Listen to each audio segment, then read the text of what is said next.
Alright, so we have the Chaos list for you guys, we have the Cyber Dragon list, and a whole bunch of other lists out of the UK and the Germany events for you guys as well. So we'll take an in-depth look at what has been revealed out of these events. So guys, let's dig on into this, shall we?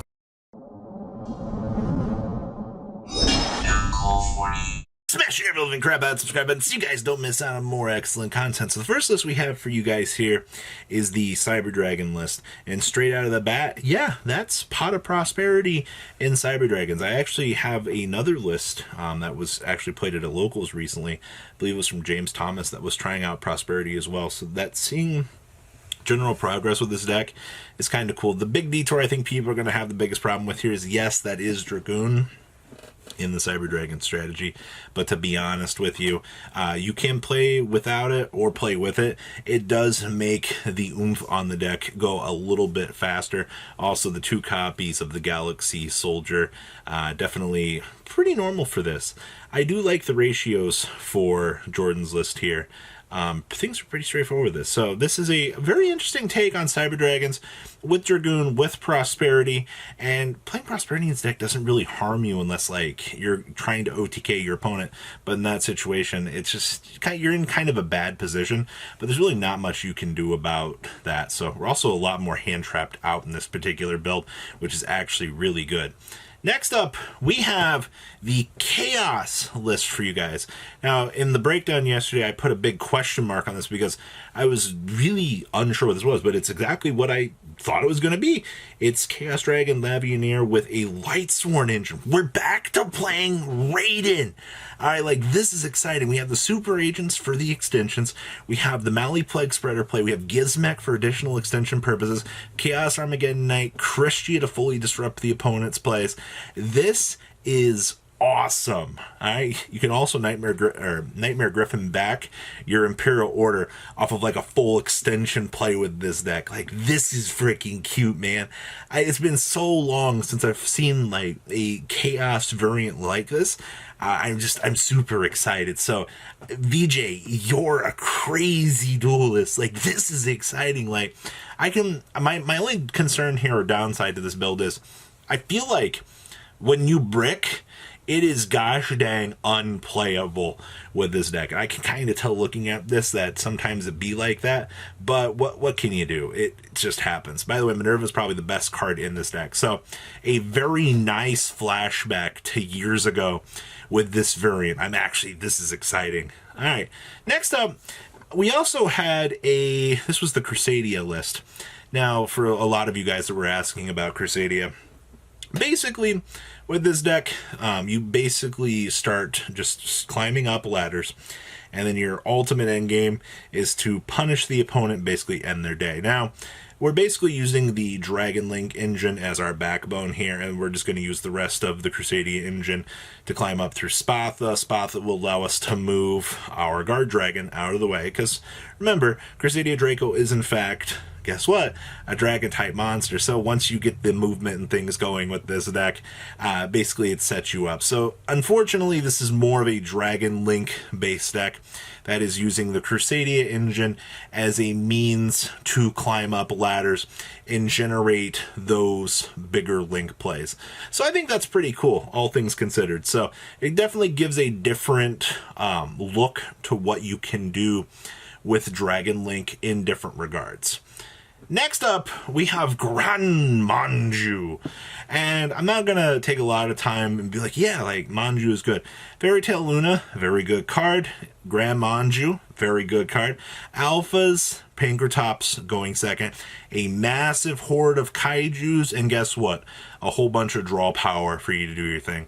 This deck's biggest strengths is breaking its boards and producing those big advantages. The other cool thing about this build, though, is we are not bulking down on the worthless Golden Castle Strongberg.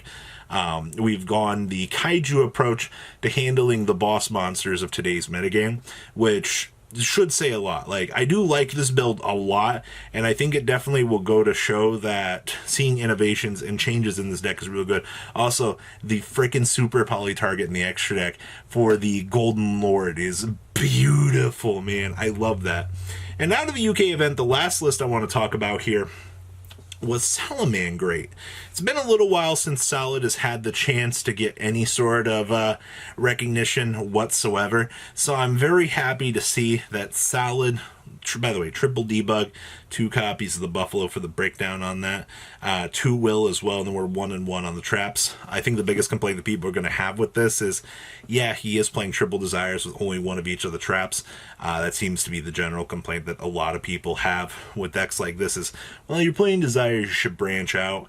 In certain situations, that can be agreeable, but Dean had no problem in this event. So that's pretty straightforward. So that's the UK side of things for you guys. Now, we have to travel on over to the German side of things here.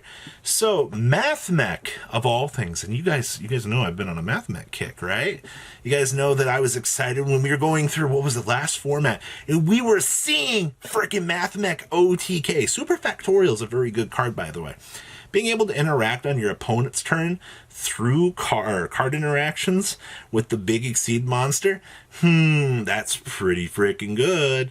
Alright, outside of that, Parallel Exceed is literally just extender heaven for this deck. Oh, and Dark Ruler No More just allows you to, guess what, break your opponent's board and start climbing up from there. So that's pretty awesome. Alright, so I'm very happy with that. So, yes, Mathmech actually did good at an event. That's really nice. Next up, we have the Glue Blader kitchen sink-esque deck. This deck has kind of evolved to a new point now. Interesting thing is the whole Buster Blader engine has been getting a lot more play as of recently, and I don't necessarily think that that's a bad thing. Also, you know, Subterror engine generates a whole bunch of advantage, and the trap cards basically just allow you to win the game. So if you can put a Buster Blader plus, you know, the Buster Dragon on the field, back with like a summon limit, a punishment, a TC boo, you kind of get the general idea where we're going here, right? Like 60 cards makes the world go round for this deck, so that's pretty cool. Next up, I just wanted to point out here that we actually saw the list that Pack was messing around with recently out of the American Extravaganza here. This is where we're playing the Broken Lines, and we have the Witch's Strikes in the side deck here. You guys know Broken Line is, what is it? It's some stupid interaction with like your opponent not being able to respond to like column destruction or something like that. I'm not sure. The card got bought out and I was like, but this is an Eldritch variant that is taking advantage of that concept, and it looks like, all things considered, that it did work out pretty frickin' well for this video. So next up here we have Tri-Brigade, and the only reason why I wanted to cover this was it's nice to see that we have a Tri-Brigade variant that is going back to playing the Lyricalisk. I did talk about recently that it looks like the Zulich, or the Zoo variant for Tri-Brigade has been a little bit more dominant as of recently.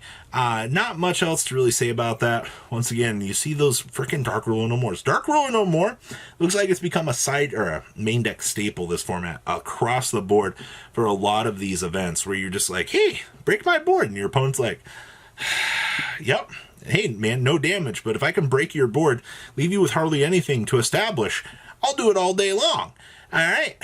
Next up, yes, this is a Mystic Mind deck. Yes, it is playing Dimension Shifter. Yes, there's not a lot else to say about this.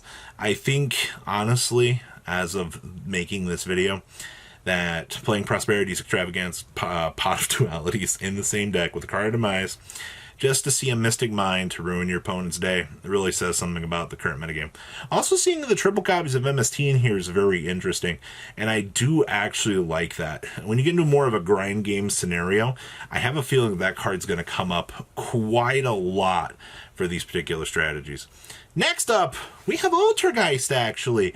When was the last time that you guys saw Ultrageist getting the chance to do something? This build is more teched out, by the way. We're packing in the Crows. We don't have Ash Blossoms. We got Drone Lockbirds, Nibiru's in here. We have Full Strike Engine, which is pretty much the way this deck should be going. I also see we have Ningrisu's down here. And the extra deck is another option for this deck. That's kind of cute. I like that. And last but not least for this video, we have Subterror.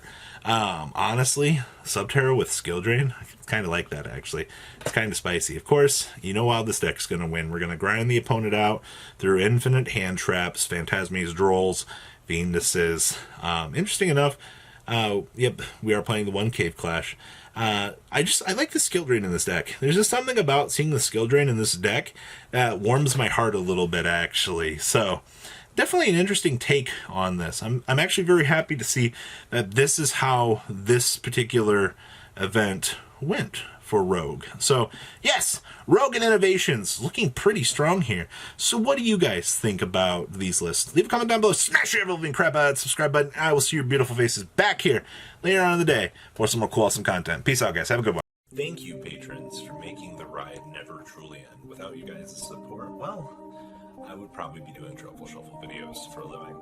Guys, please check out VanCool40 for all of your Cardfight Vanguard content brought to you by MCool40.